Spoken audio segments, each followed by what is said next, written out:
بہت بہت جلندری صاحب میں حفیظ جلندری صاحب کی بیٹی ہوں. تو قومی ترانہ، شاہ نامہ اسلام، ابھی تو میں جوان ہوں، لو پھر بسنت آئی، پھولوں پہ رنگ لائی، بس وہ شاعر تو شاعر ہوتے ہیں نا، اور پھر وہ الفاظ کی تہ میں جانا ان کا کام ہوتا ہے. خیر یہ تو تھا میرا نام. ریڈیو اور ٹی وی کا جو موضوع ہے وہ جب مجھے بتایا گیا اور میرے پاس یہ لیٹر بھی آیا، تو آج ہی میرا دل اور دماغ بہت بہت بہت پیچھے سے مجھے یادیں آئیں، بہت پرانی. اور میرا خیال ہے اتنی پرانی ہے کہ آپ لوگ میری عمر کا حساب کتاب مت لگائیے گا. میں نے پرانا ریڈیو اسٹیشن بھی دیکھا ہے جو کہ گورنر ہاؤس کے پیچھے ایک کوٹھی میں تھا، اور وہاں پہ اسٹوڈیو تھا جس میں ایک پیانو تھا، اور اشفاق صاحب سائیکل پہ وہاں آتے تھے، امی میری جاتی تھی، اور میں بہت چھوٹی تھی، یہ مجھے اتنا یاد ضرور ہے. پھر یہ جو اب ریڈیو اسٹیشن قائم ہے، اس میں یہ نیا، ہم سمجھتے تھے کہ یہ نیا ریڈیو اسٹیشن ہے. اور میری والدہ کا تعلق ریڈیو پاکستان سے، وہ فرسٹ پہلی director, lady director of radio Pakistan تھی، خورشید حفیظ جلندری براڈ کاسٹر تھیں، اور 16 سال انہوں نے وہاں پہ جاب کی. اب جب میں چھوٹی تھی اس زمانے میں ایک ہی ان کی اولاد تھی، تو وہ بچوں کو گھر چھوڑنے کا رواج نہیں تھا، تو وہ مجھے ساتھ ہی لے جاتی تھی. ادھر حفیظ جلندری صاحب تھے، وہ بھی ریڈیو سے ان کا بہت تعلق تھا. اور میں کوئین میری اسکول میں پڑھتی تھی جو کہ شملہ پہاڑی میں تھا. تو میرا بس چھوڑنا لینا اور پھر ساتھ میں ریڈیو اسٹیشن جانا، یہ میرا ایک کام تھا. ایک وقت ایسا آیا کہ 6-7 سال کی عمر میں، کیونکہ سچ میں بتا رہی ہوں، یہ نہیں کہ آپ کے پاس بیٹھی ہوں، کہ میرے پاس سارے ہمدرد کے رسالے آتے تھے، اردو ڈائجسٹ کے اور دوسرے رسائل. تو میں انگریزی اسکول میں ہوتے بھی میری اردو اچھی تھی اور میں بڑی اچھی ریڈنگ کر لیتی تھی. تو انہوں نے کہا کسی بچے کی ضرورت ہوتی تھی، تو انہوں نے کہا یہ خاموش ایک بچی کو کونے میں بٹھایا ہوا ہے مسز حفیظ نے، تو بھائی بیٹا تم یہ پارٹ کر لو، یہ چیز تم پڑھ لو، یہ ڈرامے میں تم حصہ لے لو. اس طرح میں ریڈیو پاکستان کی ایک چائلڈ اسٹار بنی، اور وہ اس طرح بنی کہ لڑکے اور لڑکی کی آواز ریڈیو پہ ایک طرح کی آتی ہے، اور لڑکے کا رول ہے تو مجھے مل جاتا، لڑکی کا ہے تو وہ بھی مجھے مل جاتا. امی کے کسی ڈرامے میں امی کا رول ہے، اس میں کوئی بچہ ہے تو امی کے ساتھ ہی جانا تھا، وہ بھی پروڈیوسرز کو فائدہ ہو جاتا کہ بھئی آئے گی وہ. تو اس طرح پھر میں بچوں کا پروگرام ہوتا تھا ہونہار اتوار کو، اور آپا شمیم اور ابو الحسن نقوی صاحب، وہاں ایک ڈرائنگ کلاس ہوتی تھی، اور ہم لوگ 7-8 سال کی عمر کو پہنچ گئے تھے.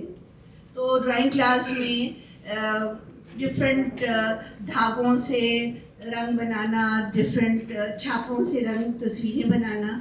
اگر میری عمر کے جو لوگ ریڈیو سنتے ہوں گے تو شاید انہیں یاد ہو، اس میں ہم شامل ہوتے تھے. پھر یہ ہوا کہ ایک دفعہ اختر وقار عظیم نے مجھے اپروچ کیا جب میں 14 سال کی. انہوں نے کہا کہ ہماری جو اناؤنسرز ہیں ان کو ان کے ایم اے کے امتحان ہیں، اور رضا تم، اختر بھائی کے ابو جو تھے پروفیسر ڈاکٹر وقار عظیم صاحب، بہت بڑے وہ پروفیسر تھے اور بہت لائق آدمی، جو میرے ابا کے دوست تھے، اور ڈینٹل کالج میں میری امی کے وہ استاد تھے. تو اختر بھائی کو میں اختر بھائی ہی کہتی ہوں. تو اختر بھائی نے امی کو کہا کہ بھائی ٹی وی پہ چاہیے تھوڑے دن کے لیے رضا. 2 منٹ رہ گئے، میں 1.5 منٹ میں بتاتی ہوں. جی میں وہ بھی بتا دیتی ہوں. اختر بھائی کو امی نے کہا ہائے ہائے وہ ٹی وی پہ نظر آئے گی، نہیں بھائی اس کے ابا سے پوچھنا پڑے گا. اختر بھائی نے کہا وہ بات ہی کوئی نہیں ہے. آئے کہ میں اختر وقار عظیم کا بیٹا ہوں، ابا پہلے گلے لگے. پھر انہوں نے کہا کہ رضا تھوڑے دن کے لیے چاہیے، اور بچی ابا نے، ہم ڈر رہے تھے کہ ابا کیا کہیں گے.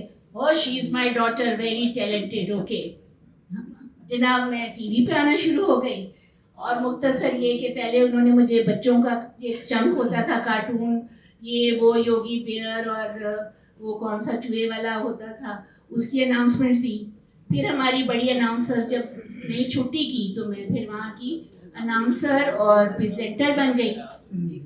اور اس زمانے میں ایسے تھا کہ آپ اناؤنسرز کو ڈراموں میں بھی لے لیتے.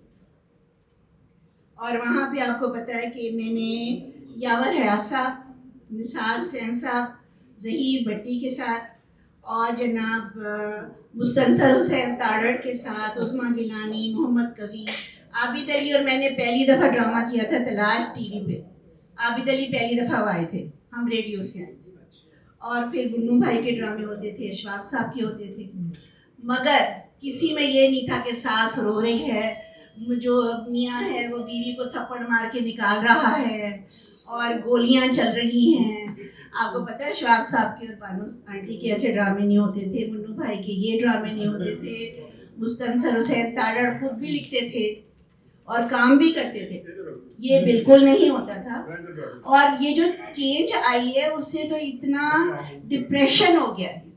میری امی اللہ تعالیٰ انہیں جنت نصیب کرے, جب بیمار ہوئیں اور وہ ڈرامے صرف دیکھتی تھیں تو میری چھوٹی بیٹی کے بارے میں کہتی تھی, نہیں بھائی یہ تو سارے آدمی بیویوں کو مار رہے ہیں, ہم اپنی بچی کی شادی نہیں کرتے. تو ایسے ڈر جاتی تھیں. تو آج کل یہ ماحول جو ہے اور ایک طرح سے ڈپریشن اور وائلنس جو ہے, آپ دیکھیں پرانے ڈرامے ہو سکتا ہے اب آپ کو بورنگ بھی لگے کہ اس میں نہ گولیاں چل رہی ہیں, نہ سانس مار رہی ہے, نہ کچھ ہو رہا ہے, لیکن بہت بڑا مطلب مختلف زمانہ آ گیا ہے. جی بالکل ایسے ہی ہوتا تھا. اور پھر اشفاق صاحب کے تو بہت سے ایسے چیزیں آئیں جس میں وہ تلقین کرتے تھے اور بہت اچھا ایک ماحول تھا. سب سے تاریخ عزیز شو جو تھا, ابھی بھی آپ دیکھیں تو اب 10 چیزیں سیکھ لیں گے. آج کل ڈراموں میں اگریسو, جی بالکل, کسوٹی کیا اچھا چیز تھی. تو اب مجھے 2-3 اشارے ہو گئے, لیکن سب سے پرانا جو ریڈیو کا بندہ ہے نا وہ میں ہی ہوں. بہت بہت شکریہ.